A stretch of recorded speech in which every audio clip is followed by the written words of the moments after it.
Obrigado, pastor Lucas. Então, eu quero convidar o pastor Rafael Omar, que vai nos apresentar o pregador de hoje pela manhã.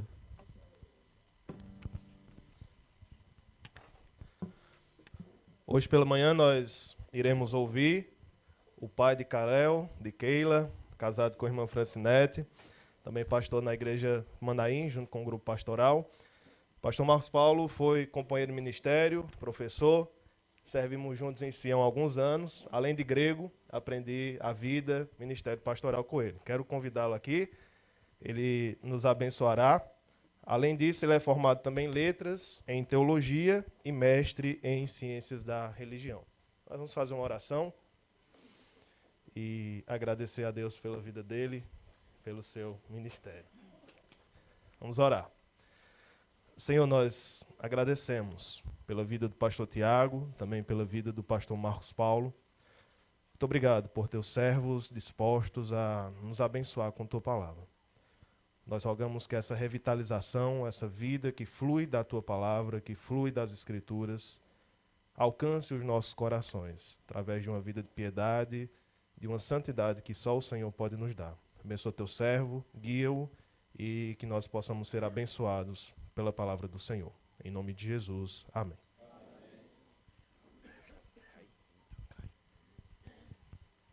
Bom dia, irmãos. Que a graça e a paz do Senhor esteja com todos. Bom, como foi falado, nós estamos auxiliando no corpo pastoral lá da Igreja Manaim. E, paralelo a isso, nós também estamos, ou continuamos, desenvolvendo atividades junto aos seminários. Fixo, nós estamos ajudando lá no Cibima. E, de forma visitante, Deus tem aberto portas. Além do Cariri, que a gente tem ido lá, uma vez por ano, mais ou menos, eu tenho podido ajudar no SEBRAM, Seminário de Manaus, no CIB, Seminário de Natal, e no SEBRASP, ou Seminário Logos, lá em São Paulo. Então, Deus tem nos direcionado para esse lado, e durante a mensagem eu vou, talvez, tocar em alguns pontos de como Deus tem nos direcionado para esse ponto, tá bom? Para esse modo atual de ministério. Quando foi passado para mim um tema, foi pedido que eu falasse sobre revitalização, mas não no âmbito de igreja. Eu tenho pouca experiência, mas tenho experiência com revitalização. Meu primeiro ministério foi de revitalização, pegar uma igreja que estava com portas fechadas e trabalhar durante 5 anos para revitalizar a igreja. Mas o que foi me pedido para falar foi sobre a revitalização na vida do obreiro. E quando fala nessa questão de revitalização, tá bom?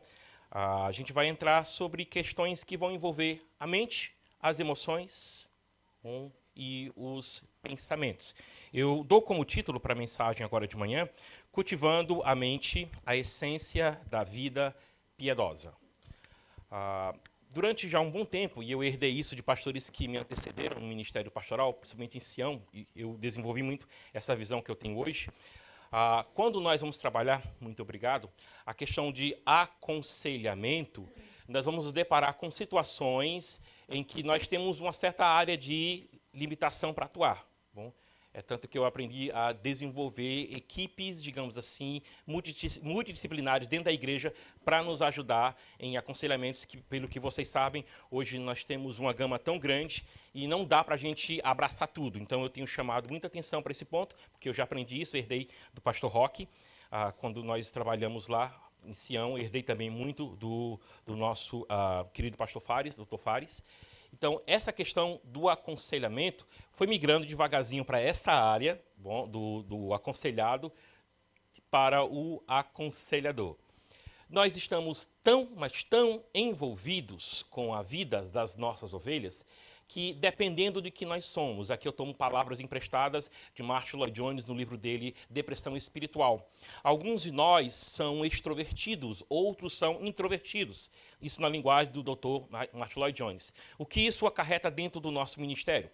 Bom, com toda a carga que a gente absorve, porque eu acho que é quase impossível, qualquer profissional que seja, ele atuar com pessoas e não ter um mínimo de digamos assim, apatia ou empatia ou simpatia para com as pessoas que ele trata, é quase que impossível nós não nos envolvermos de algum modo. Daí, aqueles que são mais extrovertidos, eles podem, com mais facilidade, lidar com as emoções suas, enquanto ele lida com as emoções dos outros.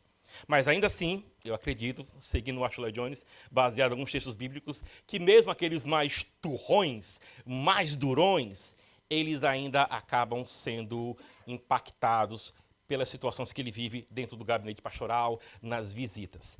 Aqueles que são introvertidos, e eu me encaixo nesses, bom, a gente absorve um pouco mais. E se a gente não lidar com isso, podemos ter problemas no ministério. Eu precisei tirar uma licença de mais ou menos 8 a 9 meses no pastorado. Nós deixamos o pastorado da Igreja Batista, a primeira Igreja Batista Maracanãú, no ano passado. Bom, ficamos até o início de março, basicamente, sem estar pastoreando. O porquê dessa situação?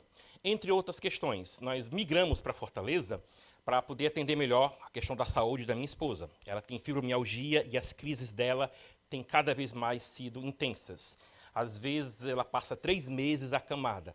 Quem a vê em acampamento, eu oro a Deus, jejuo, faço vigília toda vez que ela vai para o acampamento das senhoras, para o Senhor dar toda a alegria e força que ela precisa para se alegrar com as irmãs.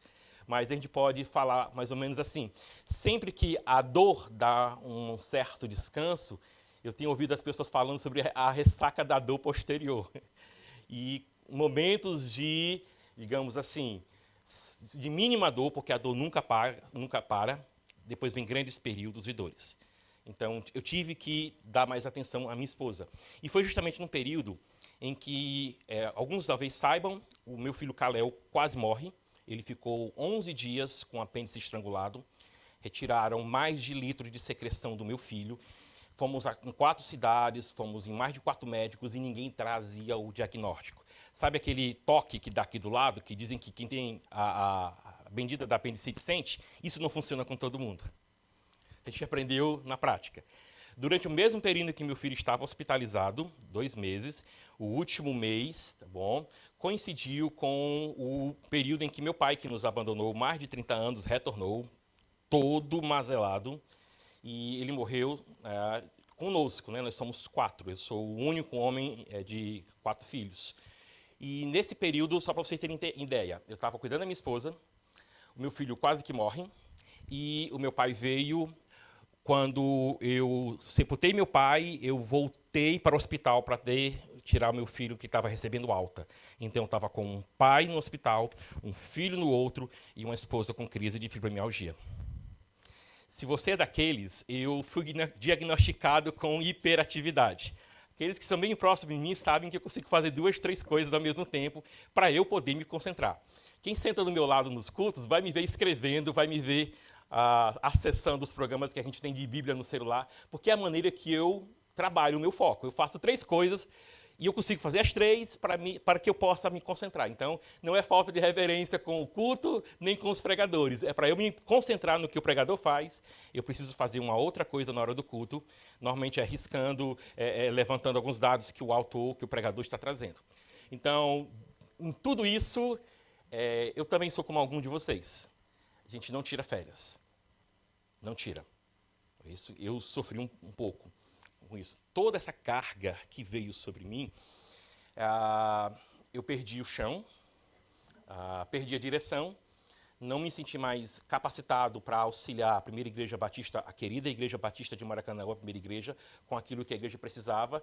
E de acordo com vários conselheiros, alguns dos meus conselheiros estão aqui, são aqueles que eu mando mensagem, são aqueles que eu peço que me cobrem. Então, seguindo esses meus conselheiros, a gente precisou dar uma pausa no ministério, para trabalhar uma revitalização na minha vida. A gente esquece. Bom, existe um homem, Robert McCain, ou McCain, alguns chamam, ele é sempre citado em livros, ele tem uma frase que percorre aí já quase 200, 300 anos. Deus me deu uma mensagem em um cavalo. Naquela época não tinha carro, ele andava a cavalo. Mas ele andou tanto que ele matou o cavalo. Nessa frase ele diz isso, mas ele também disse que ele andou tanto, que com cerca de 24 anos ele estava esgotado.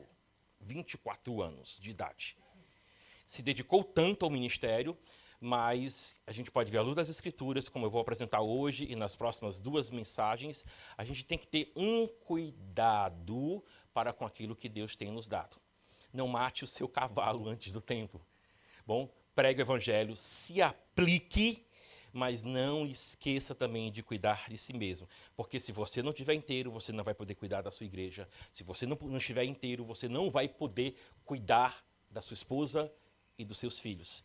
Então, baseado um pouco nessa questão, eu já tinha trabalhado esse tema em alguns momentos, e eu tenho trabalhado ainda mais. A gente vai percorrer na mensagem mais textos do Antigo Testamento, tá bom? Vamos citar o Novo Testamento. Devagarzinho eu estou migrando do grego para o hebraico. Descobri que está faltando professor de hebraico no Brasil, então eu tenho me especializado um pouco mais agora, também na língua hebraica. E baseado nesses estudos que eu tenho feito, e também nas consultas de um dos grupos religiosos, evangélicos ou protestantes mais importantes para nós, pelo menos na minha opinião, os puritanos. Então, baseado um pouco na visão do Antigo Testamento, sobre revitalização, passeando um pouco nas páginas históricas do grupo chamado Puritanos. Bom, eu quero apresentar para vocês esse tema aí, cultivando a mente, a essência da vida piedosa. Vamos trabalhar de maneira temática, então não vai ter um único texto aqui. Amanhã, e a terceira mensagem, se assim o Senhor permitir, a gente vai trabalhar um texto centrado. Hoje vamos fazer um panorama para eu tentar mostrar para vocês como é que eu quero falar sobre revitalização do obreiro, a revitalização da pessoa, porque eu tenho experimentado isso, porque eu tenho passado por isso, e eu vejo que Deus tem nos dado, bom, graça para nós estarmos recuperando um pouco o fôlego e poder assim continuar servindo ao Senhor da maneira que Ele agrada e cuidando da minha família. Então, pode passar, por favor, para aqueles que não sabem quem são os puritanos.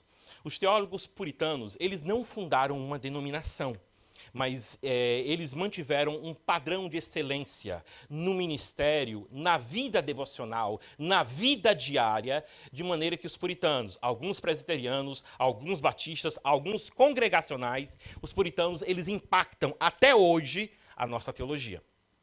Queira Deus que, se um dia o Senhor permitir que não haja mais batistas regulares, que a nossa herança teológica sobreviva o fim da nossa denominação. Eu não estou profetizando nada assim, certo? Mas é interessante que um grupo que não fundou uma denominação, ele impacta várias denominações e vários grupos há mais de 300 anos. Então, vamos observar, tá bom, um pouco mais sobre os puritanos. Eles tinham uma visão bem específica sobre emoções, sentimentos e pensamentos. Enquanto às vezes a gente fica se debatendo, aí, você é dicótomo, você é tricótomo, o que é que você é, pastor? Eu digo, eu sou tetra, esperando que o Brasil aumente, né? Aí, agora nós somos penta, estamos aguardando o Brasil ser hexa, tá bom? Então eu sou tetra, eu sou penta, bom, eu tenho a minha opinião contra o tricotomismo e o dicotomismo. Mas às vezes a gente pega essas questões sobre a constituição humana, para não usarmos a questão psicologia humana, bom, a constituição humana, às vezes a gente pega simplesmente para ficar brigando. Olha, esse texto aqui mostra que somos 3, aquele dali mostra que nós somos 2. Eu acredito que tanto no Antigo Testamento quanto no Novo, e o Antigo Testamento às vezes apresenta uma divisão em 4, que Cristo pega e adapta, como a gente vê lá, né? Amarás o Senhor de todo o teu coração, com toda a tua alma, com todo o teu entendimento e com toda a tua força. E aí, somos 4? Porque Jesus disse para nós amarmos a Deus dessa maneira. Eu acredito que em si, quando o texto fala sobre a constituição humana, ele não está preocupado em nos dizer que nós somos 1 mais 1 mais 1. Mas ele está falando sobre uma totalidade, uma unidade, que ainda que seja uma unidade, ela tem diversidade, ela tem complexidade. Porque é assim que a gente vê nas Escrituras, quando no Antigo Testamento a gente vai observar a maneira como se fala sobre emoções, como se fala sobre pensamentos, quando se fala sobre sentimentos. E só para pegar aqui uma ideia mais ou menos, não é tão exata, mas eu sempre me debrucei brigando qual a diferença entre uma emoção e um sentimento. Alguns dizem que a emoção ela é algo mais de um estalar de dedos. É algo que não tem tanto como você controlar.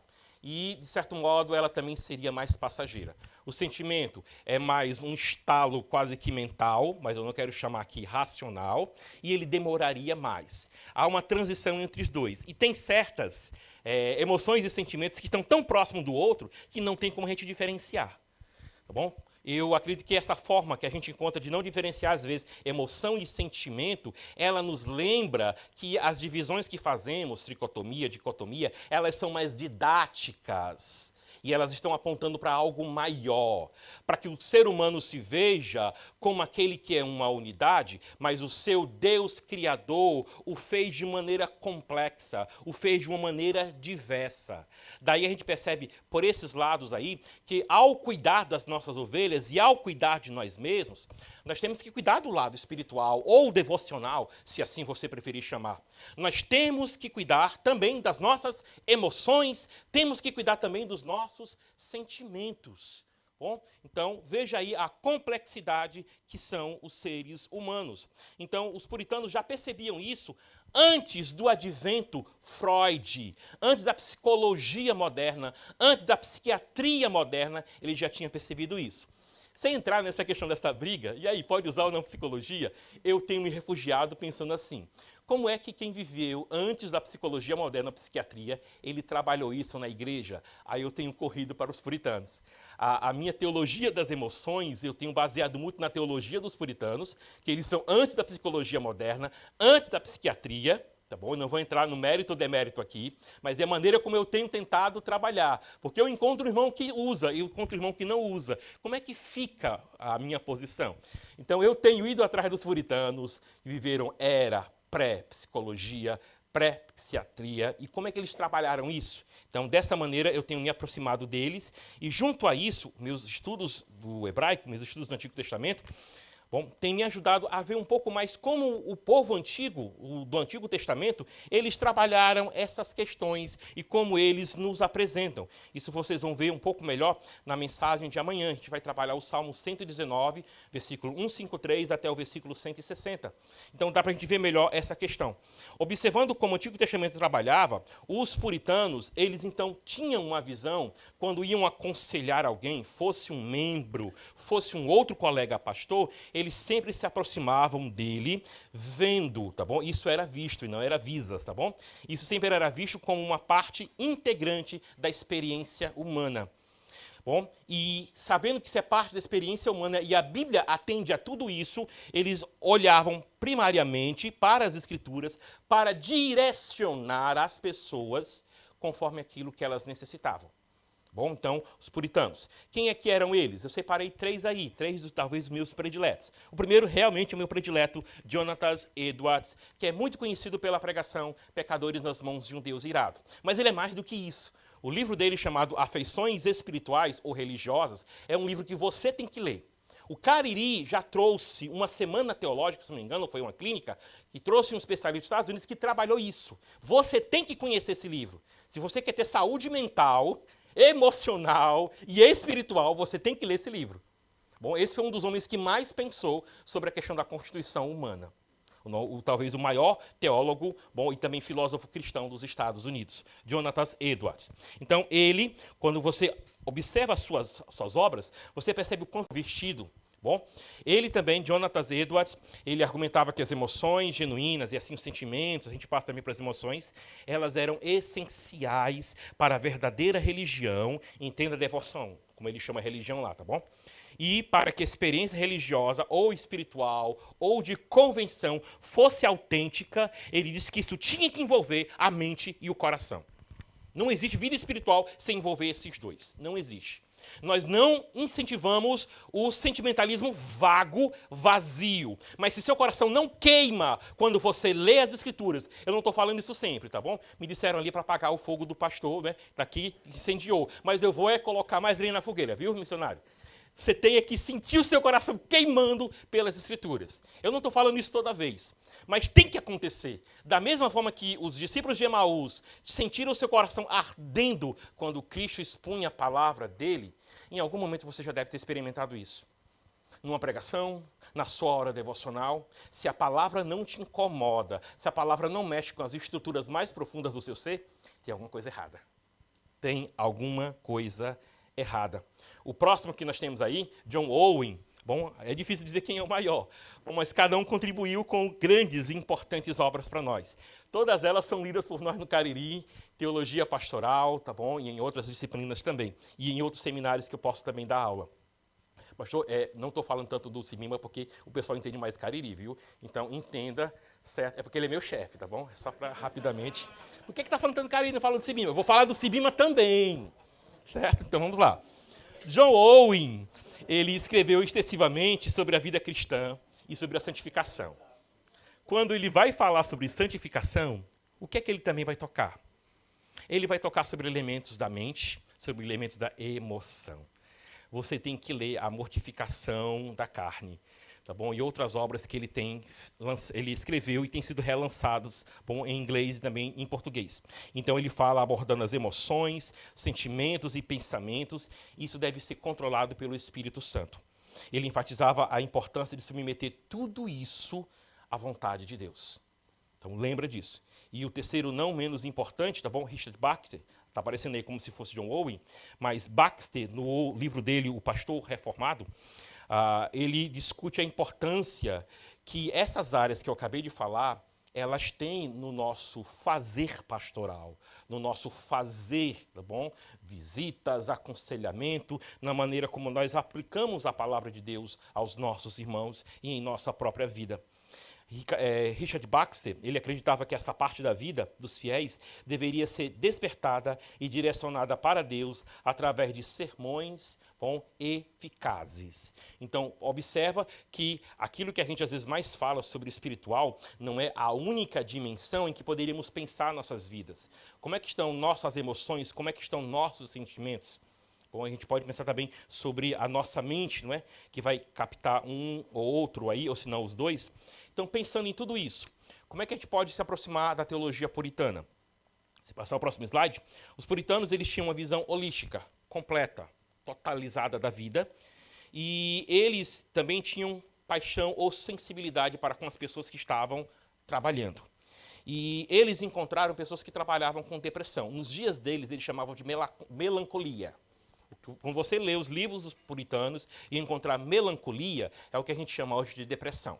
Tá bom? Então, a depressão, o desânimo, a tristeza, a síndrome do pânico, que muitos têm desenvolvido nos últimos anos. Então, imagina toda essa questão de emoção. Tudo isso eles combinavam em seus cuidados espirituais, tá bom? Porque eles tinham uma compreensão das causas físicas e emocionais dessas condições. Então, partindo um pouco daí, eles se aproximavam então das Escrituras em textos como a gente vai ver agora, tá bom? Algumas palavras que a gente encontra no Antigo Testamento, que vão falar sobre mente, bom, vão falar sobre o espírito e vão falar sobre emoções / sentimentos. Essas palavras, às vezes, elas são estudadas por nós nos seminários, a gente decora só o primeiro modo de traduzir essas palavras. Mas conforme você vai ver na tradução dos textos, você vai ver a dinâmica que essas palavras possuem, nos chamando a atenção para aquela questão. Bom, a primeira delas é a palavra ruah, aí, ela é traduzida normalmente como espírito. Mas só para mostrar que ele não está fazendo aqui uma divisão, tri, di, penta, tetra, ele não está preocupado em si, em quantas partes a gente tem, mas ele está mostrando que toda a totalidade que nós somos, ela é alcançada pela palavra, confrontada pela palavra, revitalizada pela palavra, vivificada pela palavra. Tudo é alcançado pela palavra, conforme nós podemos ver aí. 1 Crônicas, capítulo de número 28, vocês podem ver aí, a gente espera então que Ruah apareça sempre como espírito, mas vejam só o que a gente encontra em 1 Crônicas 28, 11. Davi entregou a Salomão, seu filho, a planta do pórtico, com as suas casas, as suas tesourarias, os seus cenáculos e as suas câmaras interiores, bem como do lugar do propiciatório, entrando no 12, tá bom? Também entregou a lista da planta de tudo o que tinha em mente com referência aos átrios da casa do Senhor. Pois é, Ruah, que você aprende nas aulas de hebraico, de traduzir como espírito, aqui está sendo traduzido como a nossa palavra mente. E aí, é o espírito ou é a mente? O autor está preocupado em fazer uma dicotomia ou ele está preocupado em mostrar toda a dinâmica que é o ser humano? Ele tem espírito, mas Ruah não é só espírito. Ruah também é aquilo que a gente pode chamar de mente. Então ele está falando sobre valores racionais daquilo que pode ser traduzido como espírito também. Então, olha aí a aproximação entre os dois. Ruah fala sobre questões espirituais propriamente ditas, mas aqui o que ele possuía em mente era justamente, tá bom, na mente que ele tinha todos esses dados aí presentes. O outro texto você já tem aí, Ezequiel capítulo de número 11, versículo de número 5. Eu tenho mais textos sobre isso, mas por causa do tempo que nos é dado, tá bom? A gente tem pouco tempo para ler tudo e para explicar tudo. Então, eu peguei, no máximo, às vezes, só 2 versículos de cada uma. Eu tenho mais material, como eu falei para vocês, eu tenho juntado muito material. Descobri que um contemporâneo meu do seminário, bom, tem trabalhado essa área também, as emoções segundo o prisma dos puritanos, e foi muito interessante a gente se encontrar e saber que estávamos chegando em pontos similares, bom, mas percorrendo caminhos diferentes. Eu comecei mais pela questão da exegese, porque eu aprendi com meus professores, bom, o pastor Roque, aprendi com o pastor Marcos Wilson, que grego é mais do que saber que uma palavra é auristo, tá bom? Hebraico é muito mais do que você saber o que é um refil. Não é refil, viu? Não é refil, é refil. Bom, é muito mais do que saber, é você olhar para lá e entender que Deus se revelou através de palavras. E essas palavras, quando eu me aplico a elas, cada um de nós vai chegar de modos diferentes. Alguns vão olhar o texto bíblico no original, outros vão procurar comentários bíblicos, outros vão procurar bíblias de estudo. Mas, no final das contas, aqueles que venderam seus livros de grego e hebraico quando se formaram no seminário, precisam de quê? Exegese. Ah, eu nunca usei o grego no meu ministério. Eu duvido. Você está lendo uma palavra que foi traduzida do grego. Nunca usei o hebraico no meu ministério. Você tem Bíblia de estudo? Sabe quem foi que fez as notas? Foi quem estudou e fez as notas para você. Então, dói no coração quando a gente vê os alunos vendendo os livros de grego e hebraico. Bom, então, estude. Não pensando necessariamente em ser o cara, mas porque o ministério pastoral, isso eu aprendi no seminário que vocês também estudaram.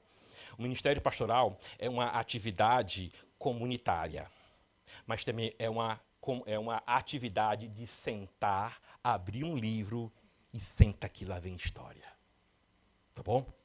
Você tem que estudar, isso faz parte do seu chamado. Nem ficar só, bom, no gabinete de estudo, nem ficar só visitando. Você precisa ter um equilíbrio bom na sua vida. Precisa. E a gente precisa estudar, irmãos, porque não vão faltar teorias, não vão faltar ideologias, não vão faltar aí coisas que têm uma áurea de teologia, e se a gente não estiver preparado, cada um vai se aproximar de um modo diferente. Alguns vão olhar o texto grego original ou hebraico, alguns vão olhar comentários bíblicos, alguns vão comentar ou vão estudar Bíblias comentadas, mas todos nós precisamos desse saber exegético ou esse saber teológico, e você é abençoado por isso.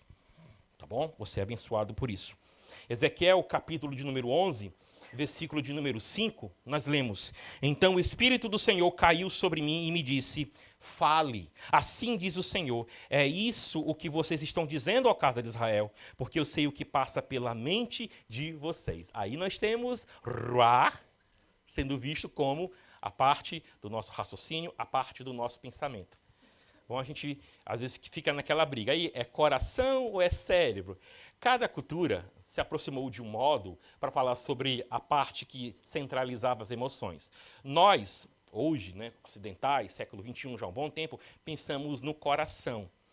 Os gregos falavam muito sobre as entranhas. Por isso que a gente encontra em versões antigas os entranháveis afetos de misericórdia, entranháveis de entranha. Quando você dá uma olhada em Filemão, quando Paulo diz: Filemão, você reanimou o coração dos fiéis. Reanime meu coração. Literalmente, Paulo está dizendo: Filemão, você consolou as entranhas dos seus irmãos. Console o meu também. Paulo não estava pedindo um chazinho de cidreira para Filemão, não, viu? Para que ele acalmasse as entranhas dele como se fosse um intestino. É porque é a maneira que eles tinham de falar sobre as emoções. Às vezes, nas Escrituras, nós temos o termo para coração, a gente vai falar um pouco, e às vezes eles falam sobre os rins. Você já leu Salmos e diz que o Senhor perscruta, o Senhor analisa até os nossos rins? E aí, será que o Senhor está procurando alguma pedra renal? Não, é porque os rins também eram vistos como uma maneira de entender as emoções, os sentimentos e, de certo modo, até mesmo o mais profundo do nosso ser, o espírito. Bom, a gente tem aí, então, Ruá, não é sempre espírito, também pode ser visto como mente. Bom, então, em lugar de pensar por que ele está fragmentando e teorizar aí se a gente é 2, 3, 4, se a gente é 100, Bom, é perceber, somos uma totalidade, mas essa totalidade tem dimensões. E essas dimensões, elas todas são alcançadas pela palavra do nosso Deus. Cremos na suficiência das Escrituras. A outra palavra que às vezes é trabalhada nessa questão de emoção, bom, e de mente, de sentimento, é a palavra nefesh, tá bom? Essa palavra nefesh, às vezes ela é traduzida como alma, e às vezes está falando da parte espiritual mesmo, tá bom? Imaterial do ser humano. Mas é interessante que nefesh também é traduzido ou é visto em vários contextos como a pessoa na sua totalidade, como o ser integral da pessoa. Por que essa palavra tem toda essa dinâmica? Eu acredito, seguindo vários estudiosos, é de que ele está preocupado em si para falar sobre constituição humana, não para a gente ter debates e ficar com raiva um do outro, porque um é di, o outro é tri. E existem os hexas, né, os pentas, né, os tetras aí, tá bom? Não é para a gente ficar brigando, é para a gente parar e ver o seguinte, olha aquilo que nós somos uma unidade. Como é que eu estou cuidando da minha vida como unidade?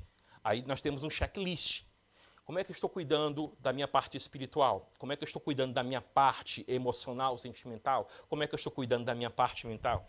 Então, acredito que, às vezes, quando fala sobre essas divisões, é mais para nós termos um checklist, para saber se nós estamos cuidando direitinho. Porque, às vezes, fica muito vago. Olha, cuide da sua alma. Eita, será que o pastor está dizendo que eu tenho que fazer mais devocional? Rapaz, 15 minutos está muito pouco. Eu vou ver agora se eu passo 2, 3 horas fazendo devocional. É isso? Ou será que ele não está preocupado com outras áreas da sua vida, focando uma totalidade, mas especificando algumas dimensões que precisam ser trabalhadas na sua vida? Irai-vos e não pequeis. Bom, que tudo aquilo que ocupe o vosso entendimento, Paulo diz em Filipenses capítulo 4, seja tudo que for bom, agradável. Está vendo? Ele está falando nessas partes, não para te ficar brigando. Ó, aqui é 3, nós somos 3. Quem não for 3 não é batista regular. Não, tem que ser 2. Não é para a gente ficar discutindo, nem criar divisão entre nós. É para nos mostrar totalidade, uma unidade holística, mas que ao mesmo tempo temos dimensões que são representadas por palavras às vezes variadas nas Escrituras. Nefesh, então, em Josué, capítulo de número 23, versículo de número 14, que vocês podem me acompanhar aí, capítulo 23 de Josué, versículo de número 14, nós temos: eis que hoje estou lendo a Nova Atualizada. Sigo pelo caminho de todos os mortais, e vocês sabem de todo o coração e de toda a alma que nenhuma só promessa falhou de todas as boas palavras que o Senhor, seu Deus, lhe falou. Ele tem leb, ou levav, como a gente chama às vezes, a primeira palavra, que é aí coração traduzida, e a outra palavra é nefesh. Será que Josué estava preocupado aí em dar uma doutrina de dicotomia para os israelitas que vão tomar posse, ou na verdade, já tomaram posse de Canaã? Será que ele está preocupado em fazer discussão sobre dicotomia, ou ele está colocando 2 elementos para falar de um todo? Um todo que deve estar todo comprometido com aquilo que Deus disse, fez e fará no meio do seu povo. Então, observemos como as coisas são tratadas. Um outro texto ainda sobre Nefesh, capítulo, ou melhor, Salmo de número 139, versículo de número 14. Graças te dou, visto que de modo assombrosamente maravilhoso me formaste, as suas obras são admiráveis e a minha alma o sabe muito bem. Interessante que ele está falando sobre o corpo, não é? Sobre a gestação, aí ele coloca no meio o nefesh. E aí, será que ele aqui falou, ó, a gestação está aqui o Senhor me formando e aqui tem um espírito? Ou será que nefesh não estaria trabalhando em uma totalidade? Toda a pessoa que é gerada no ventre, uma pessoa que vai ter mente, emoções, vai ter sentimentos, uma mulher, uma pessoa, um homem que vai ter, tá bom, toda uma vida que precisa ser alcançada e transformada pelo Evangelho. Sobre o que é que o salmista está nos chamando a atenção aí? O último termo que eu quero trabalhar, aí aqui é um dos momentos que vamos pegar o Novo Testamento. Bom, é a palavra lev ou levav, às vezes o B tem som de V em hebraico. O que é que a gente tem? Essa palavra normalmente é o coração, normalmente. Mas quando é o coração, não vai estar pensando em o formato coração que a gente tem, muitas vezes no ocidental. Às vezes tem algumas aproximações e outras vezes não. Essa palavra leve ou levável, para aqueles que estavam sentindo falta do grego, ou então do Novo Testamento, ela normalmente, quando usada no Novo Testamento, o seu primo próximo é a palavra cardia, de cardiologia, de cardiograma que nós temos, tá bom? De misericórdia ou misericórdia, né? Como a gente pode dizer, a miséria do coração. Então, Marcos capítulo de número 2, quando o texto hebraico, aliás, quando o texto grego é citado, a gente pode perceber pelas comparações entre os textos que nós lemos e paralelos com outros, que quando a palavra é usada aqui, ela está pensando justamente no leve, tá bom? Ou no levável, que é uma variante. 2,6. Alguns escribas estavam assentados ali e pensavam no seu cardia, que é o equivalente ao leve ou levável, que a gente encontra às vezes no Novo Testamento. E aí, é a série das emoções ou é a série dos pensamentos? Ou será que nós somos uma unidade holística complexa, que quando a gente fala de emoção, não tem como ficar só na matéria? Também atinge o espírito. E quando a gente está espiritualmente, tá bom, digamos assim, admirado, deslumbrado com a glória de Deus, será que isso não traria do espírito efeitos sobre nossas emoções e nossos sentimentos? Davi fala no Salmo 51 que quando ele pecou contra Deus, ele estava tão arrasado que ele orou pedindo: restaura, restitui-me a alegria da salvação. Salvação, a gente poderia pensar, é um conceito, é uma questão espiritual. Mas como é que ele está falando dessa alegria aí? A gente não pode ir mais profundo no Salmo 32, que é o primo do Salmo 51. Né? Leia primeiro o 51, depois o 32. Tá bom? Aí você vai entender que eles se encaixam. Cremos que é Davi confrontado, confessando seu pecado, 51. Salmo 32 é Davi, bom, já demonstrando que ele alcançou o perdão de Deus. A gente tem visto muito a associação desses dois salmos. Ele diz: enquanto calei o meu pecado, secaram-se os meus ossos. Então ele está mostrando que o que ele sente espiritualmente atingiu o seu corpo. Por quê? Porque eu volto a dizer, dicotomia, tricotomia, isso são didáticas para nós tentarmos entender quem nós somos.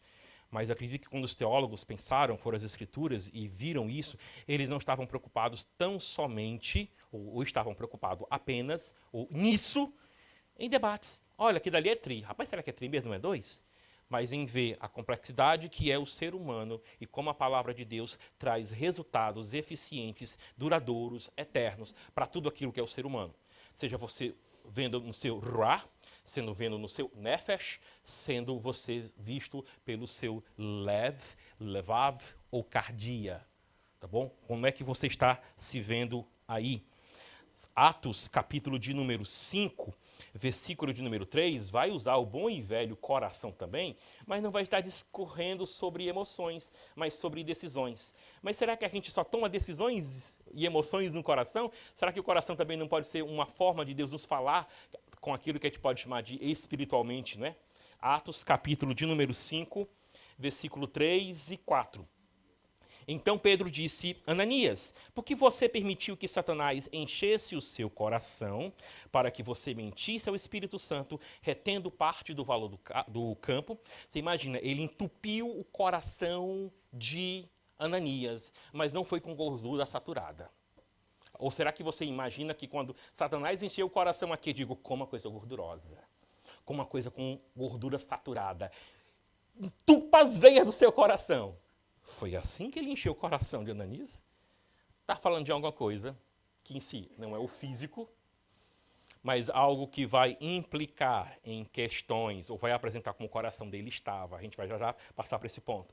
De ordem espiritual, primariamente, porque eu acredito que tudo que a gente passa, primeiramente, vem de uma ordem espiritual. Vai desencadear em questões emocionais e questões sentimentais. Daí, quanto mais a gente puder ter como pastores e irmãos que estão preparados, cursos de aconselhamento, quanto mais nós tivermos pessoas que estejam nos ajudando nesse ponto, vocês perceberão como vocês estarão abençoando mais e mais o trabalho pastoral, tá bom? Do seu pastor ou dos seus pastores. Então, esses termos, fazendo um certo resumo aí, nós temos Ruah, que transmite a sede da atividade mental e da vontade, não apenas o espírito, a parte imaterial. Nós temos Nefesh, tá bom? Que pode ser associado à mente e à vontade, mas às vezes descreve a pessoa como um todo. E às vezes também pode descrever só a pessoa na sua alma. Que confusão, né, pastor? Não é riqueza. E quando Deus deu essa riqueza na linguagem, ele quis nos falar algo. Agora temos lev ou levav, que transmite as funções, racionais e de vontade ou volitiva da pessoa. Sabendo então e observando que nós estamos dirigindo a questão da revitalização, seja na emoção, seja nos sentimentos, seja você está exausto espiritualmente, você percebe então que existe um todo aí. Nós estamos chamando a atenção para essa totalidade, mas ao mesmo tempo lembrando que existem especificações. E quando nós identificarmos isso melhor em nós mesmos, poderemos ser melhor tratados pelos outros. E quando você melhor identificar isso nos outros, melhor você estará aconselhando. Tá bom? Então, nós podemos falar agora, então, passando para o próximo, sobre uma doença noética. Não é uma doença que você herdou de Noé, tá bom? Noético é uma das maneiras que a gente tem aconselhamento bíblico em teologia para tratar as questões que envolvem sentimentos e emoções e também espirituais. Noético vem da palavra grega nous, de onde nós temos a palavra, consciência ou mente no grego, tá bom? E ela está bem próxima daquelas palavras que falamos anteriormente, conforme a gente apresentou. Ruah, nefesh, tá bom? Ou lev, levav, estão bem próximos dela. Então, a doença noética vai falar sobre o seu coração pecaminoso, mas também vai mostrar como isso infectou todo o seu pensamento, isso infectou as suas emoções, isso infectou os seus sentimentos. Eu chamo a atenção disso, sabe por quê? Vocês já perceberam que a coisa mais difícil, ou uma das mais difíceis na vida, é aconselhar quem sabe Bíblia? Você já aconselhou um irmão que acha que é o sabichão? Pois é.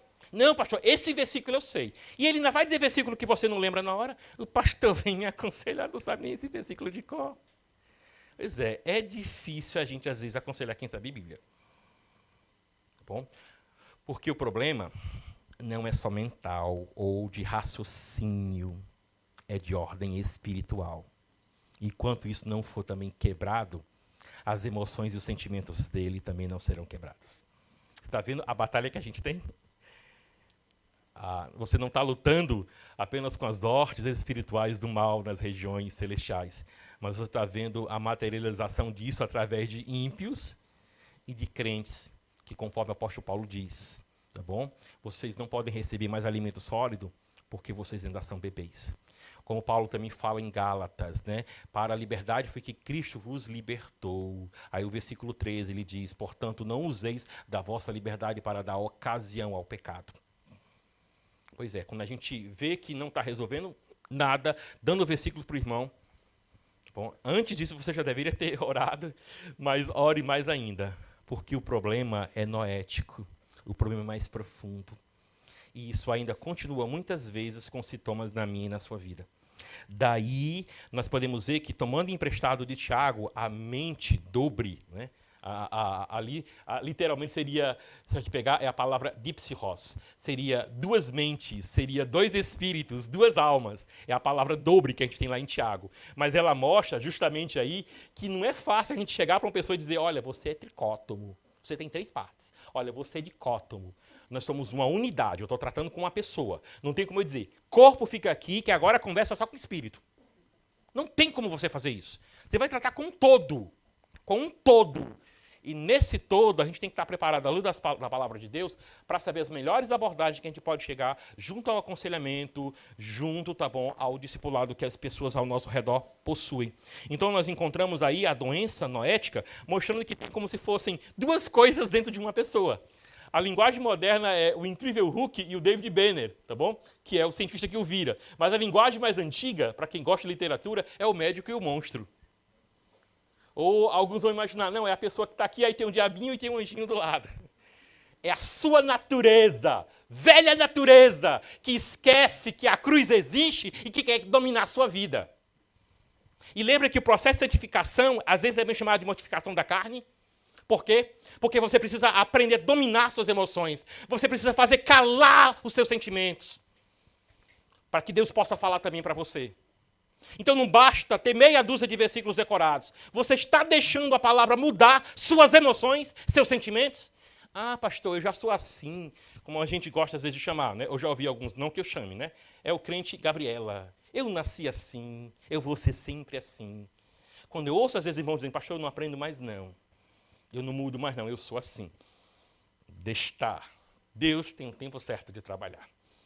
Lembra? Não é só questão de mente ou raciocínio, não é questão só de emoções ou sentimentos, é questão espiritual. Ele vai quebrar, ele vai transformar para a glória dele. Daí, Jeremias 17:9 que a gente tem.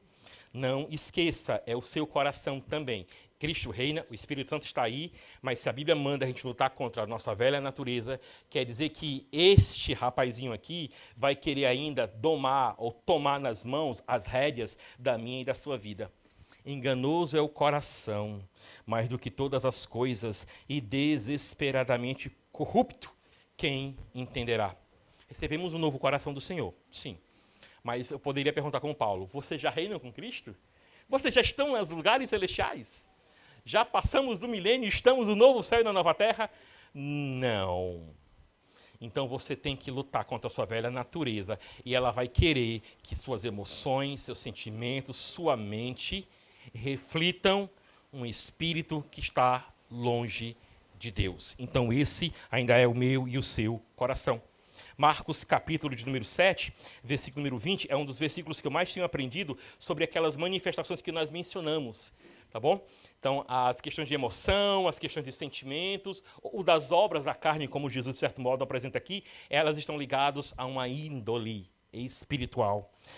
Capítulo 7 de Marcos, versículos número 20 a 23, nós lemos, e dizia, o que sai da pessoa é isso o que a contamina, pois de dentro do coração das pessoas é o que procede os maus pensamentos, cardia, tendo pensamentos, as imoralidades, que vão trabalhar com questões de sentimento e emoções, os furtos, os homicídios, os adultérios, as avarezas, a maldade, o engano, a libertinagem, a inveja, a blasfêmia, o orgulho, a falta de juízo, todos estes males vêm de dentro e contaminam a pessoa. Então você está vendo?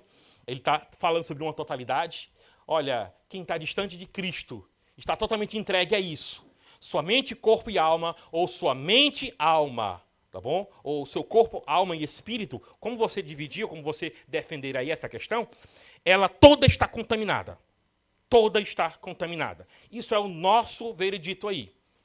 Mas lembra, mesmo estando em Cristo, mesmo tendo uma nova natureza, não falta um direcionamento nas Escrituras para nós nos afastarmos de pecados. E quando você vai ver, aqueles pecados, primeiramente, falam sobre uma dimensão espiritual, eu para com Deus, eu para comigo mesmo, eu para com o próximo, mas ela vai ter manifestações nas suas emoções ou nos seus sentimentos. O texto segue, então, falando sobre, nós temos uma mente que está aí dividida, nós temos também uma mente que ela é depravada. É dessa maneira que a gente encontra lá, Gênesis capítulo número 6, versículo de número 5, o Senhor falando para nós. O Senhor viu que a maldade das pessoas havia se multiplicado na terra e que todo desígnio do coração delas era continuamente mal.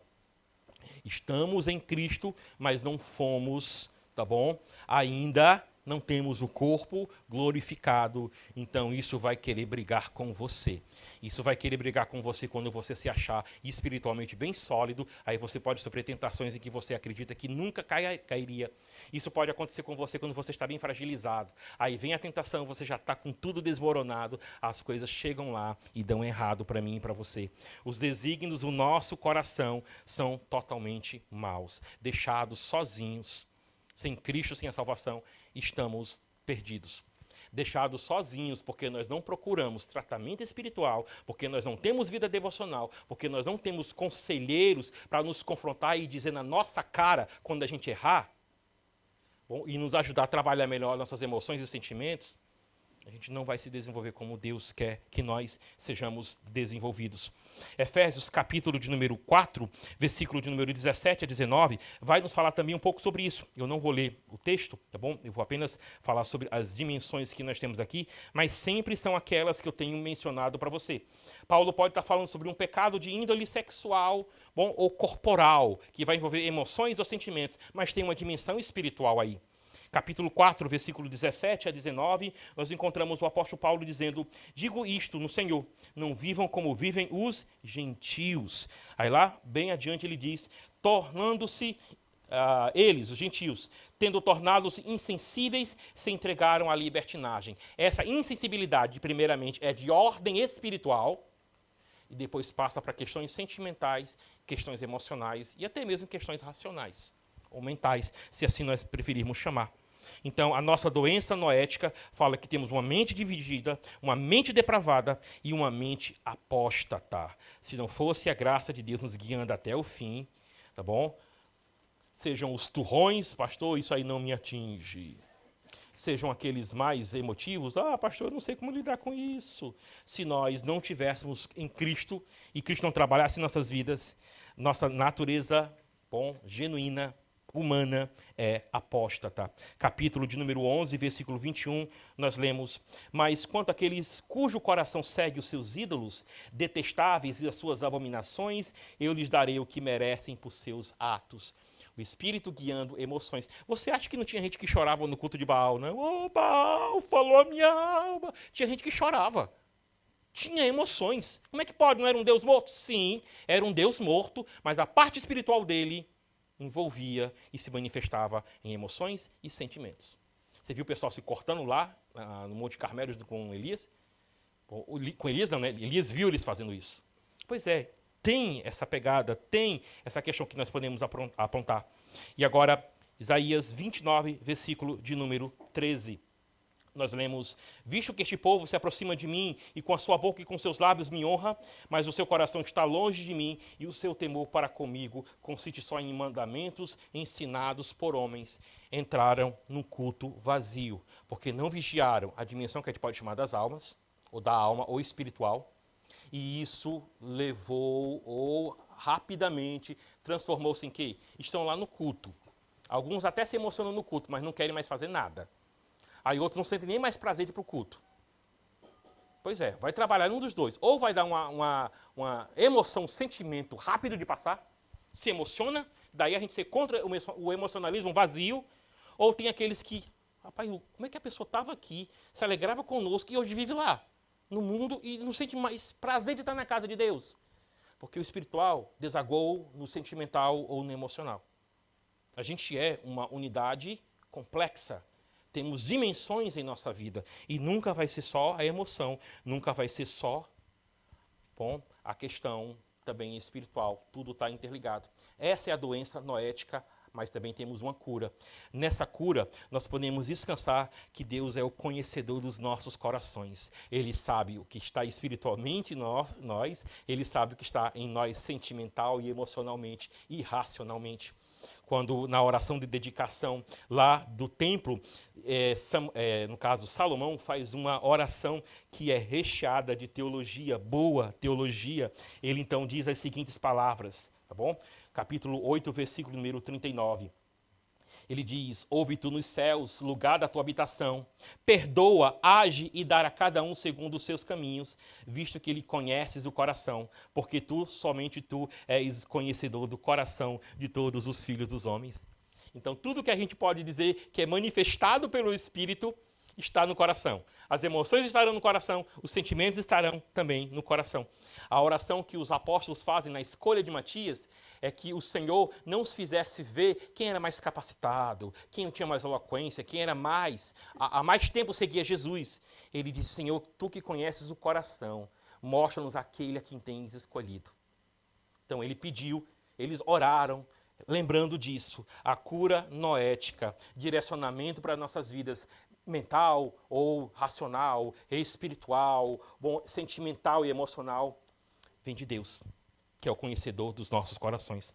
Mas ele não é apenas o conhecedor. A gente poderia chamar ele também de o transplantador. Ele é o grande cirurgião aí para nos dar aquilo que nós precisamos, um novo coração. As duas referências aí basicamente são quase que similares, porque ambos falam de uma nova aliança. Então, eu vou pegar só a primeira, 24:7 de Jeremias. Nós temos ele dizendo: eu lhes darei um coração para que me conheçam, para que saibam que eu sou o Senhor. Eles serão o meu povo e serei o seu Deus, porque se voltarão para mim de todo o coração. Completude, está vendo? Deus vai dar uma coisa que vai ser completa para nós. A gente vai se voltar para Ele, nosso raciocínio, nossa mente, tudo que espiritualmente está manchado ali vai ser transformado por Deus. Nossas emoções serão mudadas, nossos sentimentos serão mudados.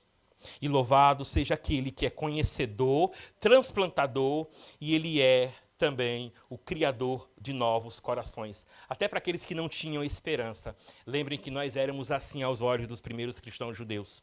Mas a gente lê em Atos 11, 18, através da obra evangelística missionária. Depois que Paulo pregou, ou depois que pessoas pregaram, melhor dizendo, os anônimos que fundaram a igreja de Antioquia, quando os demais ouviram, se acalmaram e glorificaram a Deus, dizendo, também aos gentios Deus concedeu o arrependimento da vida. Ele foi quem criou novos corações para aqueles homens e mulheres. Aplicando o que nós temos visto, aprenda a controlar-se. Pastor, eu sou muito esquentado. Pois é, se Jesus não for também o dono aí das suas emoções, ele não está sendo dono de nada. Então, irmãos, a gente muda até chegar no céu. Não importa se você tem 40 anos de crente, você ainda tem que aprender. Não importa se você tem 35 anos de ministério, você ainda tem que aprender. Então, aprenda a controlar-se e ser disciplinado pela palavra de Deus. Essas eram formas que os puritanos faziam. Eles faziam análise mesmo, eles confiavam em pessoas para serem aqueles que vão cobrar dele ou vão pastorear pastores. É algo que a gente precisa. Pastores que pastoreiem pastores. E vocês que têm mais tempo do que nós, pastoreiem. Cheguem junto, nós precisamos de vocês. Então, precisamos de pastores que pastoreiem outros pastores. Eu tenho, como falei para vocês, eu tenho, entre vocês que estão aqui, eu tenho meus conselheiros. Eu tenho aqueles que dizem, olha, eu fiz assim, para ver se eles me dão carão, para ver se eles me dão bronca, para ver se eles me auxiliam nas horas que eu preciso. Cultive a alegria e uma boa consciência bíblica. Isso quer dizer que você tem que buscar a alegria do Senhor. A gente ouve lá em Neemias, não se entristeçam porque esse templo, não se entristeçam porque esses muros não são iguais ao de Salomão, mas se alegrem com o que o Senhor tem dado. Porque a alegria do Senhor é a nossa força, força espiritual, força emocional, força sentimental, força para sair aí, bater em portas, pregar o evangelho, caminhar onde Deus quer que nós caminhemos. E precisamos também de manter uma boa consciência bíblica. Não basta saber os versículos, veja o quanto você pode aplicar isso nas suas vidas, ou na sua vida. E, por último, não se engane, emoções, sentimentos e pensamentos estão ligados à sua espiritualidade. O Senhor me dá crescimento espiritual. O que é isso? Eu ouvia muito quando eu era adolescente, o pessoal dizendo, me dá crescimento espiritual. Você está controlando suas emoções? Você está controlando o seu sentimento? Se você não estiver, está em um local em que você pode ser mais específico. Senhor, me dá crescimento espiritual. Eu preciso aprender a lidar com as minhas emoções. Eu preciso ser transformado, eu preciso ser vivificado, revitalizado pela Tua palavra. Então, a partir daqui, a gente vai seguindo, e amanhã, tá bom? Com a apresentação de Salmo 119, versículo 156, e até o versículo 160, e na terceira mensagem, vendo um pouco como Paulo aplicou isso à vida de Timóteo na segunda carta. Tá bem? Vamos baixar nossa cabeça, vamos orar ao Senhor. Muito, muito obrigado, Deus amado e justo, pela Tua palavra. Obrigado porque o Senhor tem nos dado conselheiros. Obrigado porque o Senhor tem nos dado pessoas para ouvir das nossas dores, mas também para ser aquele amigo que, como ferro afia o ferro, estão ali para nos ajudar a crescer espiritualmente.